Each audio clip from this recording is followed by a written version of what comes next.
but the real work begins now. Sadly. Retired Justice James Patterson, chairman of the Prison Commission of Inquiry.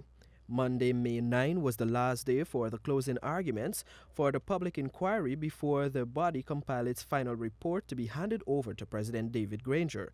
Commission Counsel Excellence Dazzle explained about the workload ahead of the commission before that submission. We have secured the testimonies of several inmates, an ex-inmate, fire officials, police officials, prison officials, a former prison official, the pathologist, the chief medical officer, chief probation officer, the chairman of the parole board, and the chancellor of the judiciary.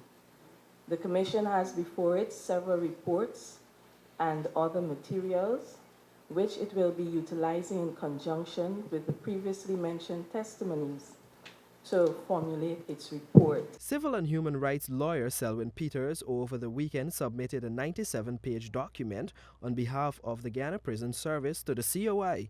He was also retained to represent the interests of the Ghana Police Force. Peters, in closing, said the commission must take into consideration that the Georgetown prison faced several challenges before March 3rd, which include inadequate staff, lack of proper infrastructure, with an overcrowded population.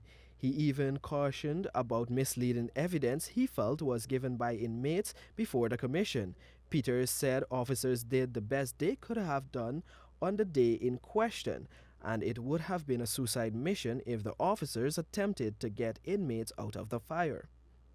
The prison service would have come under severe criticism if those officers had gone on a suicide mission. That is exactly what it would have been. It would have been a suicide mission to go in there to rescue those inmates in the manner that presented itself on that day, where the doors couldn't open, and the only way the officers can get in there was through that hole. They could not, at the point in time where it would have been more beneficial. Had they had the equipment,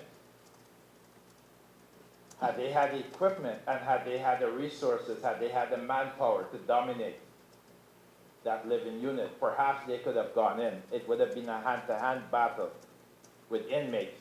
He further added that what the three-person commission saw were humans appearing before the body, as they too can relate to the loss of the inmates and were affected.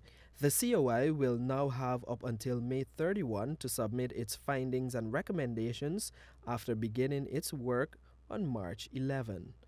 Mark Murray, Newsroom.